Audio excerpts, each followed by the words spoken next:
කර්මය වෙනස් කරව ගන්න පුළුවන් දවසක් පිළිබඳව තමයි අද මම ඕගොල්ලන්ට අරන් එන්නේ. මොකද මේ කර්මකාරක ග්‍රහය අපි හැමෝගෙම කේන්දරවල කර්මකාරක ග්‍රහය විදියට අපි හඳුන්වන්නේ සෙනසුරු දෙවියන්.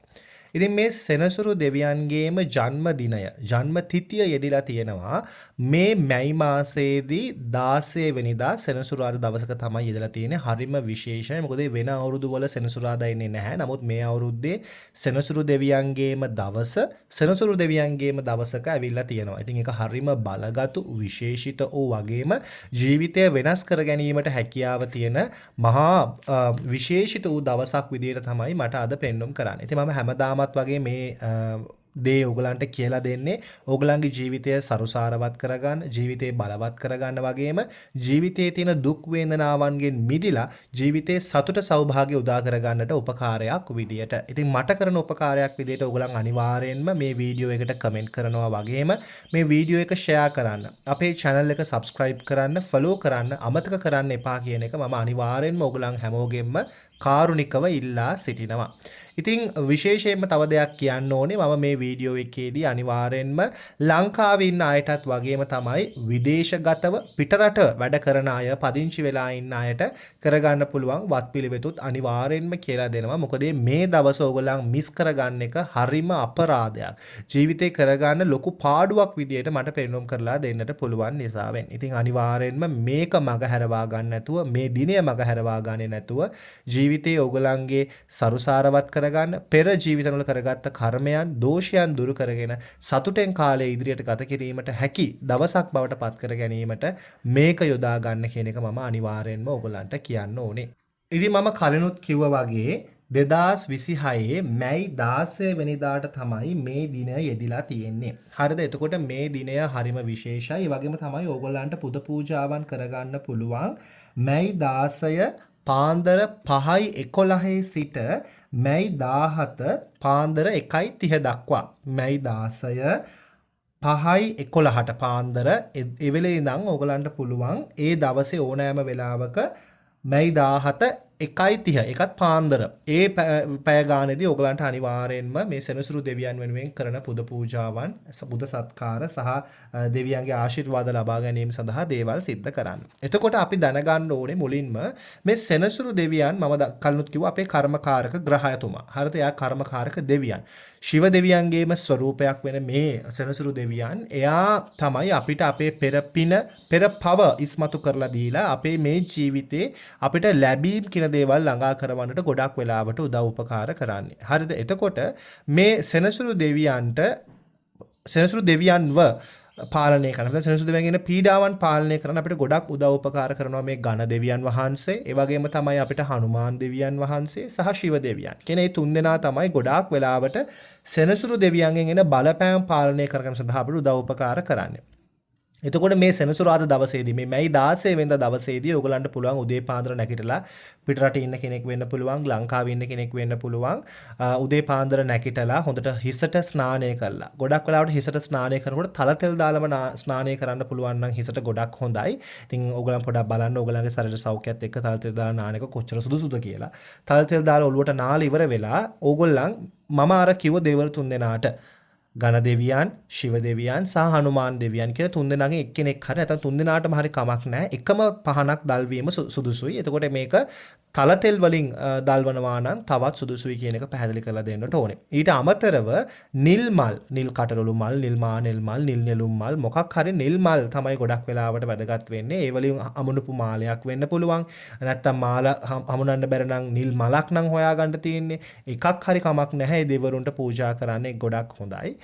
ඊට පස්සේ ඔයාට පුළුවන් විශේෂයෙන්ම මේ සෙනසුරාදා උදේ පාන්දර නැකිටලා මේ සුවිශේෂී කිරිබත සකස් කරගන්න.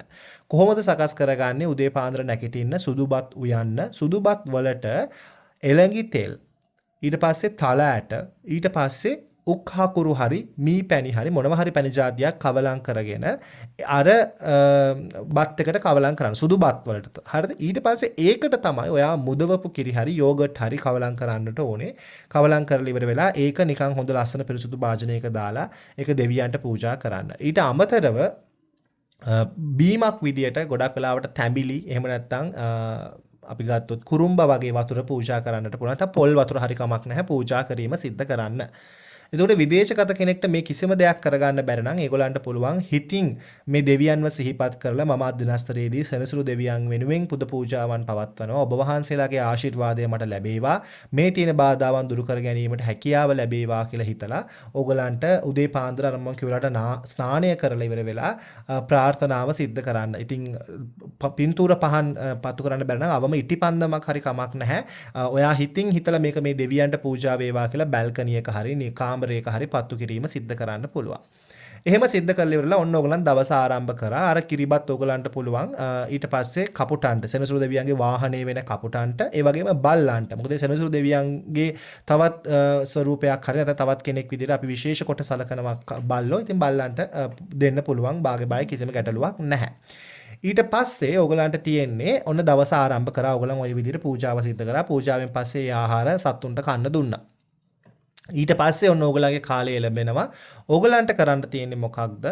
ඔයා අනිවාර්යෙන්ම මෙදිනට මොකක් හරි දානයක් දෙන්න ඕනේ. කොහොමද දානය දෙන්නේ?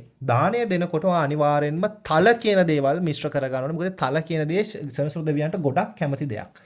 ඒතර තල තෙල් වෙන්න පුළුවන්, තල ඇට වෙන්න පුළුවන්, තල ගුලි වෙන්න පුළුවන්, මොනවා හරි. අවම ඔයාට පුළුවන් තල ගුලි පැකට් එකක් අරගෙන ඒක ළමයි අතරේ බෙදලා දෙන්න. හරිද? ඔයා අඳුරන නැති ළමයි වෙන්නත් ඕනේ. ගොඩක් වෙලාවට ගොඩක් හොඳයි එහෙම පුළුවන් නම්. ඊට පස්සේ හිඟන්නන්ට දෙන්න පුළුවන්. එහෙම කරන්න පුළුවන්. ඒ වගේ දෙයක් සිද්ධ කරගන්න. හරිද? ඊට පස්සේ ඔයාට හැකියාව තියෙනවා ඔයා ඇඳපු තව කෙනෙකුට පාවිච්චි කරන්න පුළුවන් කළු පාට වස්ත්‍ර. කළු පාට නැත්තම් වෙන මොකක් හරි පාටක වස්ත්‍රයක් හරි කමක් නැහැ. ගොඩක් සුවිශේෂී කළු පාට වස්ත්‍ර. පූජා කිරීම සිද්ධ කරන්න ඒක ගොඩක් වෙලාවට පුලන්නෙක්ට. ඒ කියන්නේ තමුන්ට නැහැ. නමුත් තව කෙනකින් ඉල්ලන්න බැරි කට්ටිය. ඒගොල්ලෝ තමයි පුලන්නෝ කියලා කියන්නේ. දෙන්න පුළුවන් නම් ගොඩක් හොඳයි. ඊට පස්සේ තවත් ඕගලන්ට පුළුවන් අලුතෙන් කළු පාට සරප්පු දෙකක් ස්වාමින් වහන්සේ නමකට පූජා කරන්න. හරිද? ඒක ගොඩක් හොඳ ක්‍රියාවක් ඒ දේ සිද්ධ කරන්න. දවස පුරාම ඕගලන්ට පුළුවන් නම් අවම එදාට විතරක් හරි කපුටන්ට කන්න දෙන්න බලු කපුටු දානයක් දෙන්න. ඒ කියන්නේ හොඳට මස් මාළු දාලා උයලා කිසිම ප්‍රශ්නයක් නැහැ මස් මාළු දැම්මට දාලා උයලා. හැබැයි අත්‍යවශ්‍යයෙන් කවලම් කරන්න ඕන දෙයක් තියෙනවා තල ඇට කවලම් කරලා එළඟ තෙලුත් බැරි නම් බටර් හරි කමක් නැහැ මිශ්‍ර කරලා බල්ලන්ට කන්න දෙන්න. ඉතින් පොඩි පොඩි වියදම් සිද්ධ වෙනවා. නමුත් අපල දුරු කරගන්න පොඩි කැපකිරීම සිද්ධ කරන්නට ඕනේ.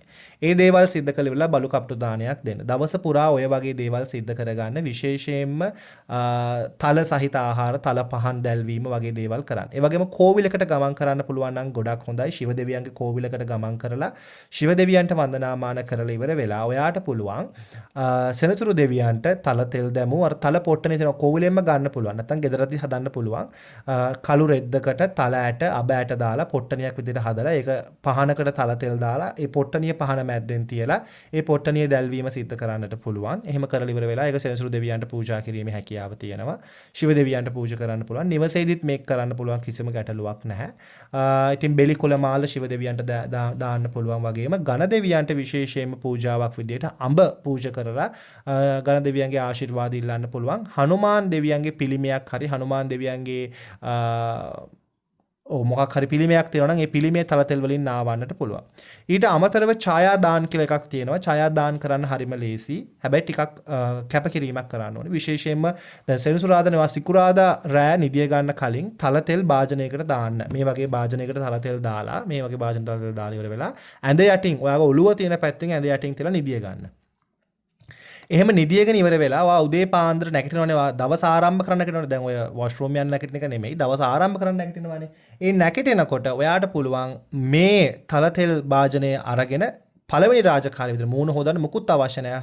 කායෙක්වත් කතා කරන්න නැතුව පළවෙනිවටම ඒ භාජනය අරගෙන ඔයාගේ මූණ බලන්න. හරිද? ඊට පස්සේ මූණ බලලා ඉවර වෙලා ඔයාට හැකියාව තියෙනවා ඒ තල තෙල් එක හොඳින් ආවරණය කරගන්න. මෙහෙම ආවරණය කරගන්න. ආවරණය කරලා ඉවර වෙලා ඒක ගිහිල්ලා කෝවිලේ පහන් දැල්වීම කරන්නට පුළුවන්. ගණ දෙවියන්ගේ කෝවිලකට පහන් දැල්වන්න පුළුවන්. ඒක ගොඩක් හොඳයි.